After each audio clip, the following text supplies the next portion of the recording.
Welcome to Studio 58A Live here at the Jamaica Information Service, our discussion program coming to you live on Facebook. I am your host, Vaughn Davis. Thank you to everyone joining us online wherever you are around the world. We really do appreciate it. And as you watch, remember to send in your questions and comments so we can put them to our guest. And like how we have your attention, do us a favor now, the same favor we ask every single time. Share this video with 1 or 2 or 500 people so we can have a lively discussion. Now, ladies and gentlemen, the world is changing. Thanks to technology, one of if not the world's largest accommodation rental service doesn't own a single room. Airbnb allows renters to make direct contact with customers and make their own arrangements, and it has been reaping very profitable results, especially in Jamaica. Airbnb renters in Kingston alone earned approximately $2.4 million in 2017. Million. Needless to say, it is expanding rapidly across the country as more and more people try to get their slice of the pie. As with all things, however, there is a difference between doing it and doing it right. Here to share some ideas on how to run a successful Airbnb accommodation is President of the Jamaica Homesharing Association, Havanah Llewellyn. Welcome, Mr. Llewellyn. Thank you, Vaughn. All right, now let's before we go right into the tips and so on, let's just give people an idea of what exactly your organization is about. What is the Jamaica Homesharing Association, and how long has it been up and running? Okay, so the Jamaica Homesharing evolved from the Airbnb host club. Airbnb has 200 plus host clubs across the world, and Jamaica is the first in the Caribbean. And so we launched in April of this year at Devon House with the Ministry of Tourism and Airbnb. So what exactly is your mandate? What are you set up to do? Our mandate simply is to promote, unify, link, support, and educate the home sharing community of Jamaica, or as we like to say, pulse. Okay. We want to bring together not only the 3,700 Airbnb hosts that are located in Jamaica, but we want to bring together all of those who do home sharing on other platforms as well. That is something that Airbnb encourages. Okay. So I would imagine Airbnb may be the most popular one, but what are some of the other ones that persons may not be unaware of, you know? Well, you have Booking.com, Expedia, TripAdvisor, HomeAway, VRBO. Those are some of the other, FlipKey.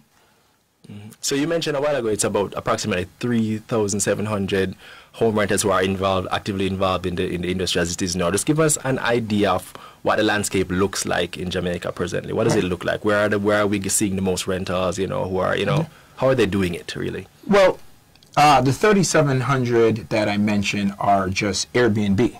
So if someone can be listed on one of the other platforms and is not represented in Airbnb, the landscape is that the majority of home sharing on Airbnb is taking place in Kingston, which a lot of people are surprised about. Exactly. I would imagine Mobe, Ochi, correct, Portland, those should be the best places, yes, right? Yes, as you would think that Mobe is the tourist capital of Jamaica.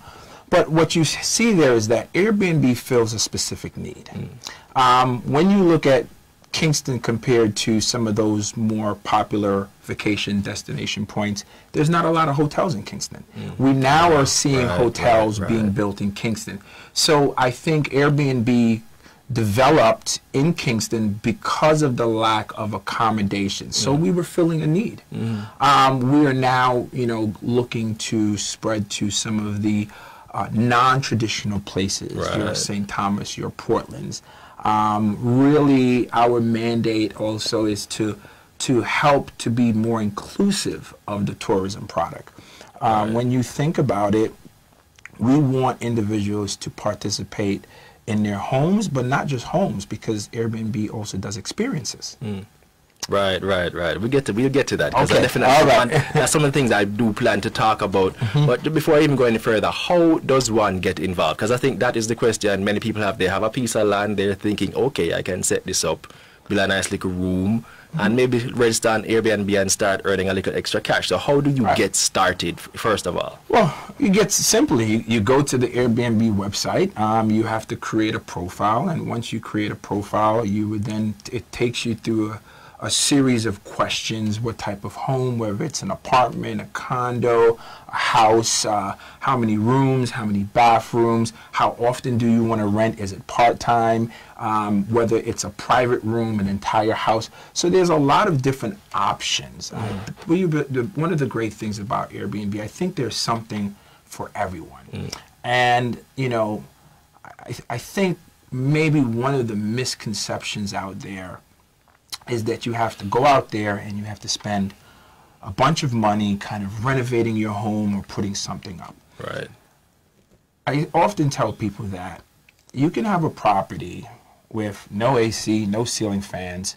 However, you have to state that up front. And it has to be priced accordingly. So if it is priced accordingly and it meets the need of your guests will come and say, hey, this is exactly what Vaughn said his property was. The pictures matched perfectly, and you get a 5-star. Not that your property is a 5-star property, but you get 5 stars in terms of accuracy, location, value. All of those things are things that are factored in when you're listing your property. So once you can provide that, I mean, for myself, I'm also a host as well.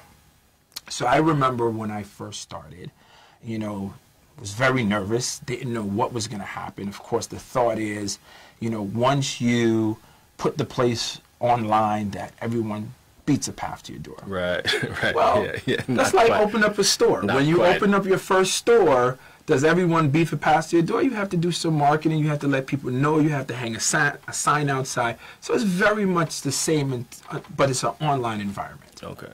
All right. So we have a lot of people checking in. I want to take some time to big them up. Leota McDonald, our regular listener, really appreciate you, Leota. Thank you for tuning in. Kimberly Loney, Hermine Hyatt, Rosalie Gilbert, Monique Lewis, who is bigging up you, saying, Monique, hi, hey, Havanah. It looks like she knows you. Sheldon Grant. All right, wonderful. A lot of people are showing interest already on one question. But we're going to get to your question soon enough, Leota. Just hang tight. There's a few things I want to establish first before I go right into that.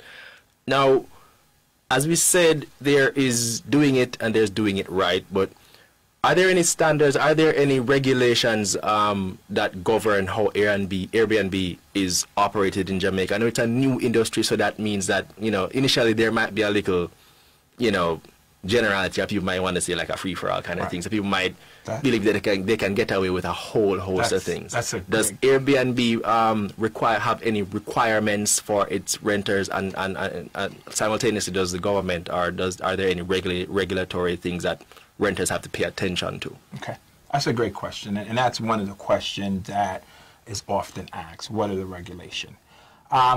Currently, Airbnb is regulated by the marketplace. And when I say the marketplace, there is a peer-to-peer review system that's in place. When it is you come and you book my place, I have an opportunity to see your profile. Your profile tells me how often have you booked, when did you sign up, did you provide valid ID, and there's a checklist of things that Airbnb asks you for as a guest and as a host. Once you've provided those items, it is reflected on your profile. Now, you come to my place, I get to ask you a series of questions. I get to determine whether or not you fit the profile of the person that I'm looking for. When I say fit the profile, because that could easily be misinterpreted. Correct, correct. When I say fit the profile, you know, because I don't know you, I should be able to ask some questions to determine why you're here. Because someone might decide you have a great place and I want to do a party. And so if that's not what your objective is, you want to make sure that you can discern what is the intention of this guest. But most time it's pretty straightforward. When are you arriving? What are you here for? It's general questions that you are able to ask a guest. Then once you get that information, your guest arrives. That guest checks in, you provide the service, they check out. Once they check out, you are afforded 14 days to write a review for that guest. And that guest also is afforded 14 days. Now, in that period of time, you are asked to rate on certain criteria of your stay. Once you have that rating, it's a blind rating. Until that guest puts their their rating in, and you put your rating in, neither one can see. So you're not influenced by what the other person has to say. Okay.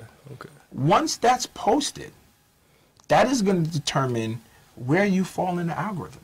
If you didn't have a good check-in process, if your place wasn't clean, if your place wasn't located where it was supposed to be located, if the amenities that you said that were not there, you're not going to get a good rating. And you get ranked down in the overall And you system. get ranked down in the system. So how, in essence, the marketplace says, did you provide the service that you were supposed to provide? And then the guest, has an option to actually leave a review. That review can go from, Vaughn was a great host, he took me out, he went the extra mile, to, yeah, Vaughn, didn't deliver on the things that he promised. So now, as the next guest looking at that profile, I have some information, some data points that I can look at that's outside of price and pictures and all of those things. So it's experience. That's exactly. That seems to be one of the primary determining factors. Yes, I would liken it to this. And a lot of people don't realize this. Everyone shops on Amazon. Amazon is one of the biggest, if not the biggest retailer in the world. When you go to Amazon, you are not buying from Amazon all the time. You are buying from tons of small stores that you have never heard of. But what do? You go to the reviews. You listen to what your peers say about these stores. And based on the reviews of the products that they're selling, you then say, hey, I'm going to take a chance and I'm going to buy this. Now, if you get something you don't like, you can return it. First of all, when you come to Airbnb and you check in, the funds that you're supposed to get for your property is not released until the guest checks in. Okay. So if that guest shows up on the night of check-in or day of check-in and it's not the property, they have the option of calling Airbnb and saying, hey, this place is not up to par. This is not what I bargained for. And Airbnb says, you know what, Vaughn? Sorry about that. We're going to give you another option. We're going to relocate you, and we'll deal with the host. So it seems that the platform really does have some involvement, or heavy involvement in the transaction itself. Because I was figuring that it's just a situation where they just connect the dots, so to speak. Like they just connect me with you. I talk to you, you give me your account information, and I just put the money directly in your account. I guess that's how it works. No. Airbnb holds all the funds. And so as a host, I don't receive those funds until after you have checked in, 24 hours till after you have checked it. That's where they release the funds to whatever payout method that you have determined. So until a guest says, a guest doesn't have to check in to say everything is okay, but it gives the guest the option to say everything is not okay and not check in. So from that perspective, when an individual says, what if a person is putting a place online that's not up to par? Right. That guest has the option. Now, it's a bit of an inconvenience because you have a guest on the ground. It's not what they wanted, but Airbnb does a superb job of helping you to relocate when those things happen. All right. Now, let's get into doing it well, doing it right, running a business the right way. I would imagine you've seen some persons who are doing it well and making, getting their profits and so on. What are some of the commonalities among those persons? How are they doing it? How are they marketing themselves in such a way that they get repeat customers? Right. Well, I would say that Airbnb does a great job of highlighting those individuals who are maintaining a certain level of standard. So again, we talk about how is the platform in terms of regulation. When you go to search, you can put in certain filters that narrows down a certain type of property. Does it have a pool? Does it have AC? Does it have hot water? All of the amenities that you're looking for. So that, filters out the properties that does not meet your criteria. Then, one of the biggest criteria it has is something called, do you want to look for a superhost? A superhost is a designation for hosts who have achieved a certain amount of trips and maintain a certain level of rating. And that rating is evaluated every 3 months. Okay. So it's not like you just get the designation and it's done. Every 3 months, they look at your rating and say, okay, do you qualify for Superhost this Yeah, quarter? well, you'd have to get there first. I mean, if I just hang up my shingle and just start offering my rooms to rent, I wouldn't get there right away. Well, so, you know, how do I get on the path to becoming a Superhost? Well, consistency is what gets you there. When you look at it, it is really about providing. They give you a blueprint of what it is that you need to do to become a Superhost. And so if you look at it and you put those things, and it doesn't have to do with your property. And that's one of the things that you have to understand. Becoming a Superhost and becoming successful Airbnb does not have to do with the property, whether it's the most luxurious property. You have plenty of places that are hostels, that are in areas that you would think, oh, I wouldn't want to go there. We've been hearing that a lot of the rentals come from inner city communities, things like that. Because it's about the experience. And once you're providing that, and so that, again, we go back to, you have to understand what you're providing to the market. If you're giving the market what it wants, then you will be rewarded. Those are the things that you want to kind of look at. Now, I mean, you start with the basic profile. Do you have a good description? Do you have amenities? Do you provide additional services? What's your price point? And that's an important part in terms of price. And when I say in terms of price, one of the things I want to caution individuals about is really understand the marketplace, in that individuals will say, well, I'm going to get a place here. I'm going to put Italian marble there. I'm going to put 400 thread count sheets in there, and I'm going to charge $900 a night. That's almost like saying, hey, I'm gonna become a taxi driver, but I'm gonna use a Rolls Royce as my taxi, and you're gonna pay me to run my Rolls Royce. Right. You have to understand the market that you're in order to be successful. And so someone say, I'm not making any money. Your price is too high. All right. You have a great place. Get realistic about what people can afford, and what realistically expect to charge for where you are, things like that. Correct. I think that's very important. I think you have to do a little bit of research. And in today's world, there is nothing you can't find online. I mean, outside of experience as a host, I went online and I read 10, 15 books just on Airbnb. The books are out there. It'll walk you through step by step. What are the things that you have to do? How do you write a message? How do you write a description? What are things that matter that don't matter? And so when you start to do that, you will start to educate yourself. And then, simple. You want to be successful? Reach out to the association. We'll help you. Okay. That's what we're here to do. We're here to put you with other individuals that understand what they're doing, to help you to build a successful business. All right, somebody online is asking, hi Havanah, do you have an Airbnb? If so, where is it located? That's from Vanessa Silvera. Yes, I have an Airbnb. Yes, Vanessa, hi, how are you? I have an Airbnb in Kingston, and I also co-host for other individuals as well. So as well as being part of the association, Airbnb sets it up where if you're an experienced host, an individual can contact you and say, hey, Havanah, I would love for you to help with that. And so, yes, I do have properties in Kingston, Ochi, Montego Bay, Trelawney. Okay. Right. All right. Well, that kind of makes sense. You are the president, after all. You should be the number one seller of what you're proposing. This came before. I mean, in becoming the president of the organization, it really happened organically.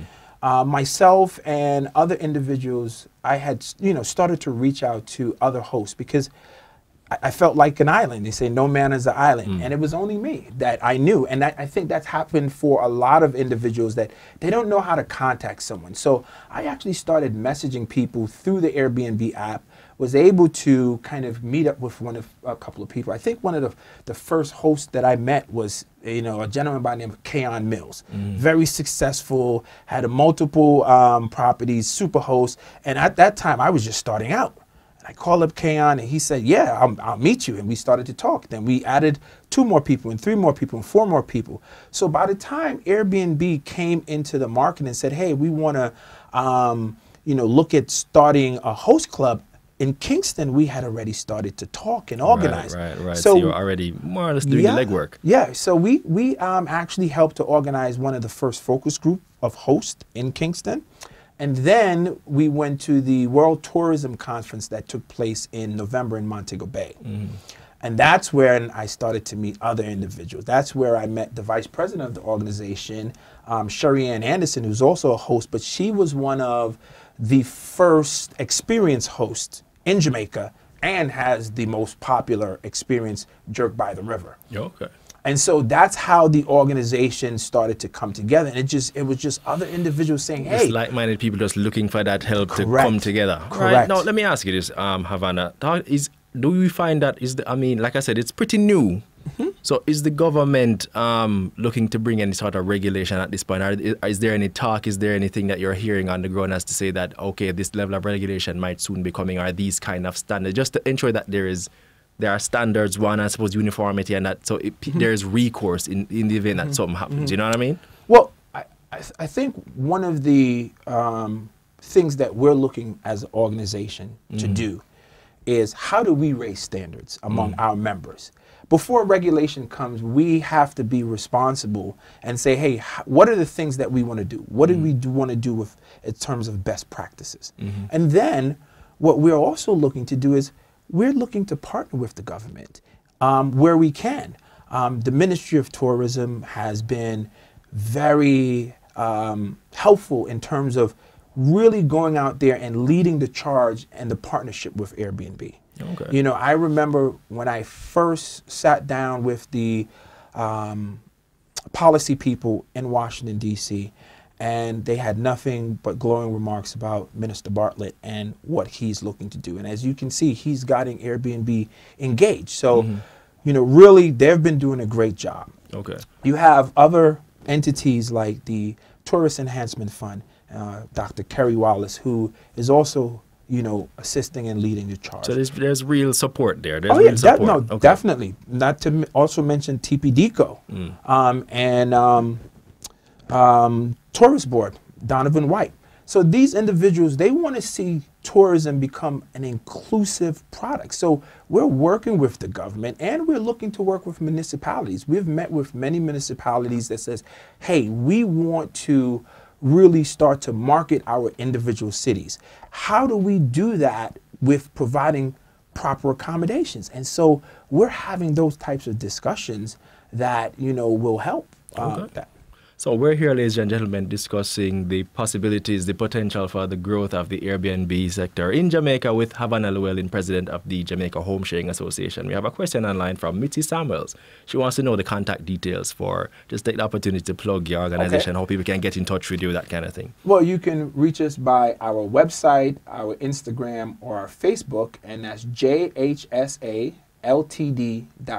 That's jhsaltd.com, and it's the @ symbol for Instagram and Facebook. All right. Now, Shelly Ann Thompson online, thank you for your question, Shelly. Shelly's asking, good day. Does the association have a branch in St. Thomas, and what is the research showing for possibilities in that side of the island?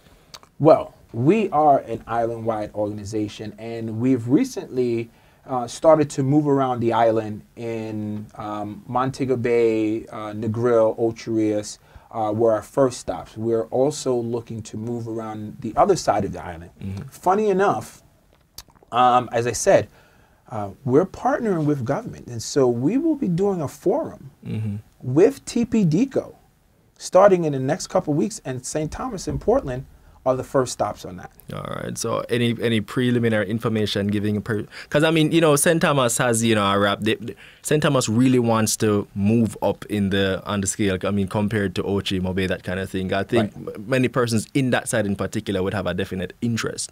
Any kind of words of encouragement, any kinds of info that you want to just leave with them? Well, I would say this. I am speaking with different individuals that are very familiar with the St. Thomas area and Reggae Falls and all of these other places that, you know, most people don't know about. These are the things that we want to bring to the table. We believe in community tourism. We want to be inclusive. I mean, I think that when you look at an establishment like Jake's, Jake's is not a traditional tourism, but it has become that. Right. But that's over many years of promotion and marketing. And it's still not necessarily seen as the place to go, right? In terms of compared to Negril, Ochi. Right. And so we feel that with a platform like Airbnb, we are able to help that movement. And how we're looking to do that, Airbnb will be launching immersions in January or February of this year, next year, excuse me. Right. And what that is, it's a takeoff on the experiences that we'll get to shortly. Right, because that's the next question. But before we get there, keep going. So immersions is an extended version of experience. So instead of anywhere from 2 to 6 hours, you now go 3 to 4 days. And so you're creating a unique adventure. And what Airbnb tries to do with experiences is we don't want to do the norm.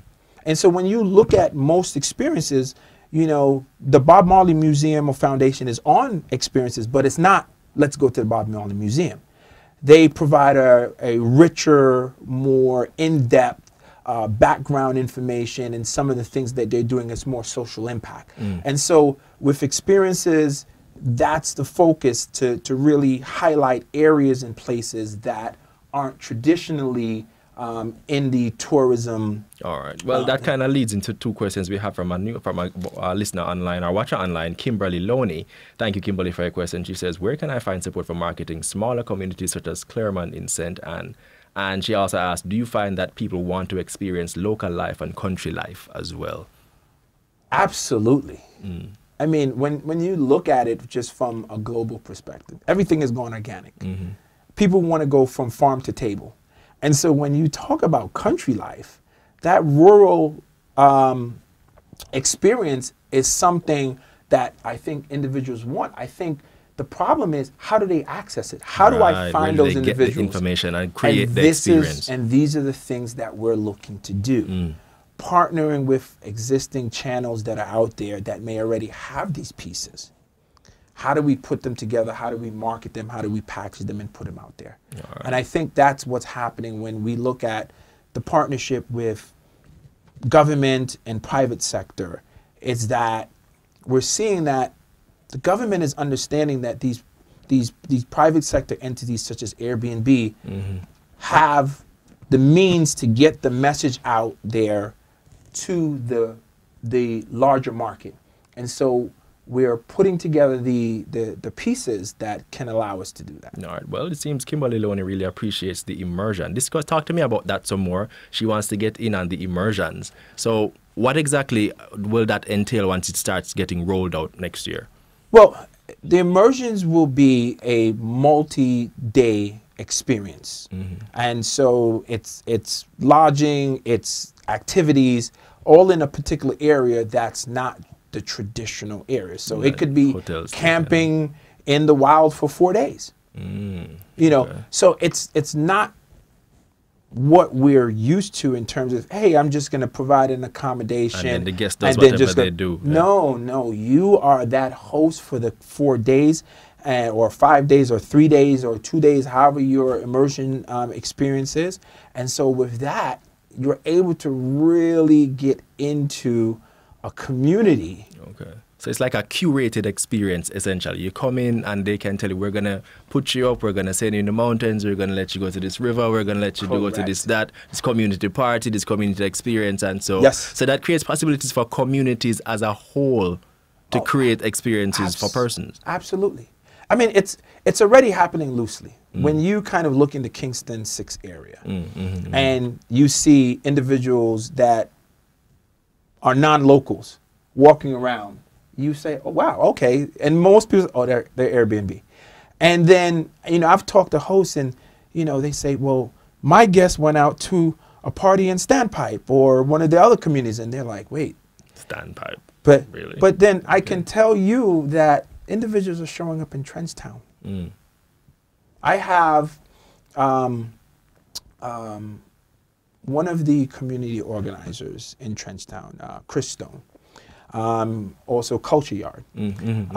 So we're working together to try and get some projects going down in Trenchtown. And is a person that works for him, Sophia, and I was with them on Saturday. And Sophia said, oh yeah, she has a 2-bedroom, 2-level property in Trenchtown. She just hosted a gentleman from Russia. Gentleman, she got a call from immigration saying, we have this gentleman here that says he's coming to you. And she said, yes. And so she said, okay, hold him there. I'm going to come pick him up at the airport. She gets to the airport and he's gone. She says, where's this guy? She comes back home. Here's the guy. He took the bus from the airport to Carnation Market and walked up. You really get, that's like a seismic shift in how we think of tourism in Jamaica nowadays. It's very different. I can tell you this. When I first moved back to Jamaica, and a friend of mine took me out, and one of the first places I went was Grants Pen. And so understanding that community, I remember talking to my brother who's a police officer in Ocho Rios. And he calls me up and he asked me, where are you at? And I said, I'm in Grants Pen. And he hit me with the, brother, where you at to this, so? And it's that type of kind of mentality when we live there, and so we have a perception. Right. But us, visitors, people who have gone away and come back, look at it differently. So we want to experience certain things. I can tell you, if I go to Brazil, first places I want to go is the favelas. Why? Because I watch City of God. Right. Because it's a different experience. And so you have to look at it from that same mindset that when someone comes here, they want to see something different. I can tell you, I've lived in several other Caribbean countries.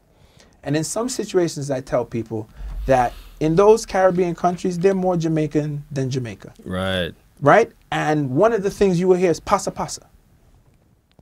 That is one of the biggest exports out of Jamaica till this day.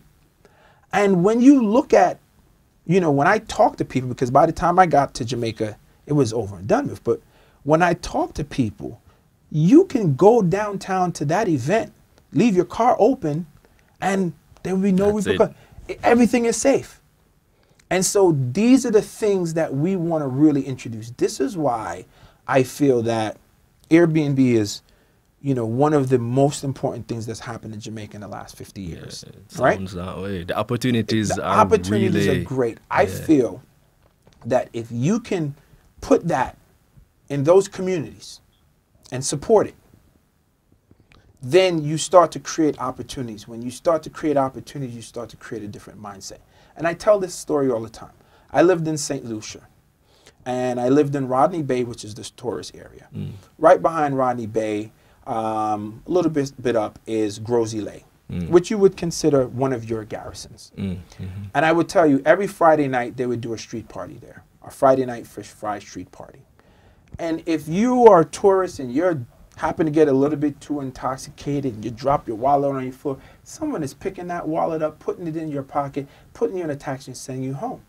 And I know, I hear the stories that's happening in places like Trenchtown, where a guy drives down, goes into a party, and he comes out, and a guy is sitting there at his car, and he left his back window down with his bag and his laptop there, and the guy say, my boss, everything governed, right? And so these are the things that the opportunities are just there, And so I'm excited about that. So it creates opportunities for you. Don't have to have that big capital. Once you can present a good experience. That is correct. You can make a little money. So for instance, there was one experience in Kingston where the young ladies, Fran is... one person is asking to repeat your contact, and Mitzi Samuels, thank you again, Mitzi, for your comment. Repeat your contact so she can... Contact is... Contact is jhsaltd.com, and that is the website, and the Facebook and Instagram is at jhsaltd, which is the Jamaica Homesharing Association Limited. All right, thank you, Kimberly. You're welcome, Kimberly Loney, for your question. You haven't answered the question. We really appreciate you taking the time to comment and to interact with our show. You were saying now about the experiences and making sure that people can just guarantee your safety, and just make sure you have a really good time. That's essentially what's happening. Very, very much so. I mean, our experienced hosts really take the time to make sure that you're seeing a different side of Jamaica.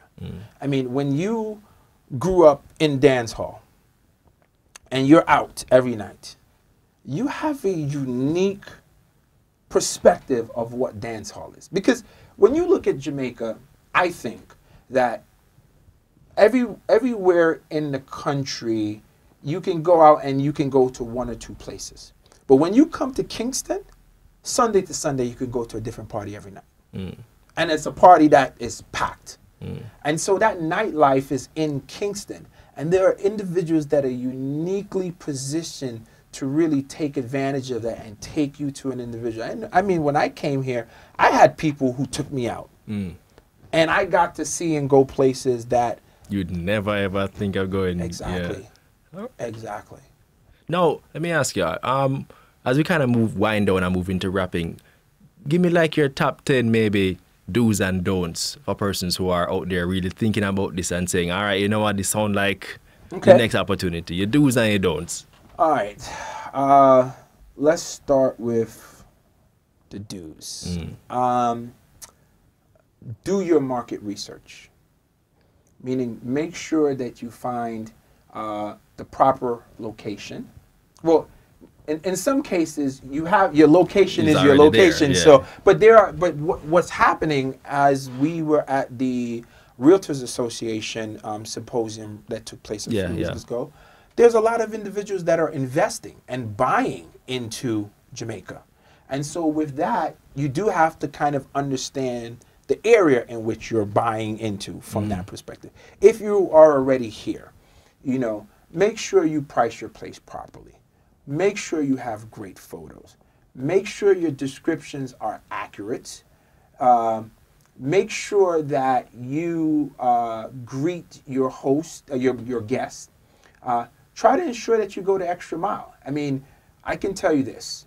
When I have a guest, I usually go and I get water, juice, a spice bun, banana chips, all local products. And I put those in the fridge.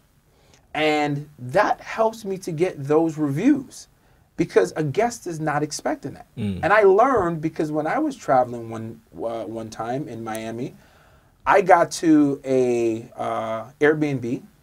I had a meeting, and by the time I was finished, I didn't want to go out, and it was just an overnight. I looked around. There was water, there was juice, there was a cup of noodles, and there was some chips. It saved my life. And from that day on, I always include those items in my location. All right, your don'ts now. What not to do? Don't price yourself out the market. I think that's the first thing. Don't misrepresent the property that you have. Don't cancel a reservation.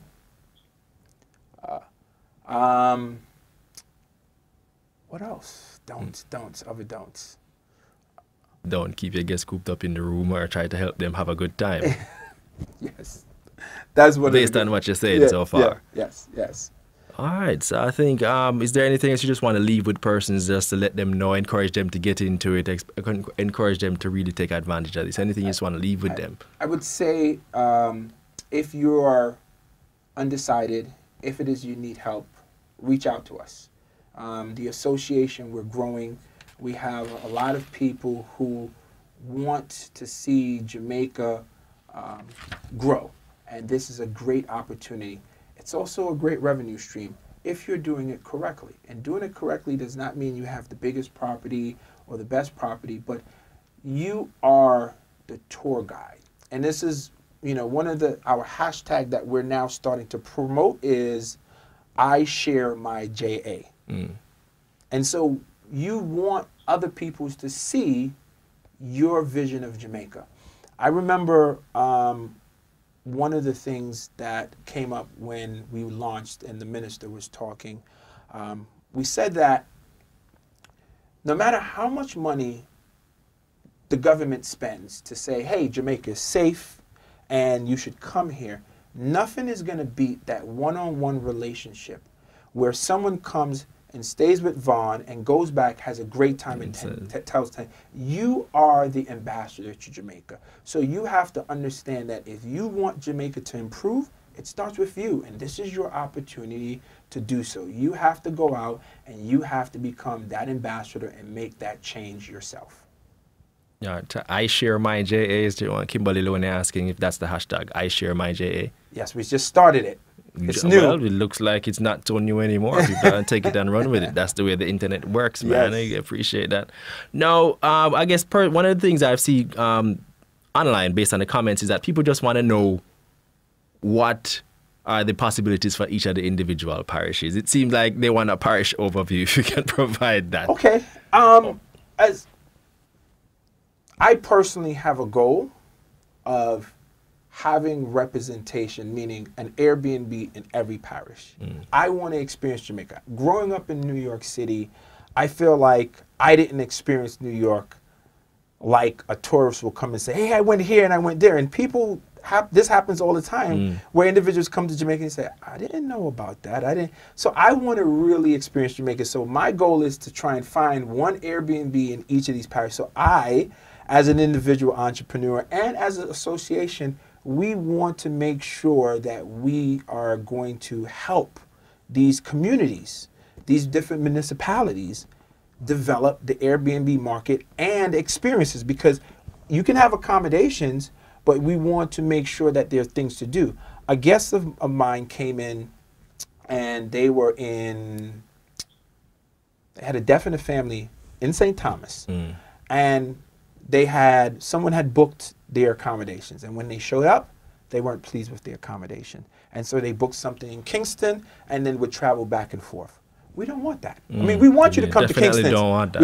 We want you to come to Kingston, but we want someone to say, hey, I'm in St. Thomas, there's a place here, and I'm sure there's plenty of places there, but did they register for Airbnb? Were they online? Were they easily found? So I think that is what we're going to do. As I said, I met with TP Deco last Tuesday, and we've come to, a preliminary understanding that over the next couple of months, we will be traveling around to all of the different communities that they have identified that they want to develop tourism in that are your non-traditional.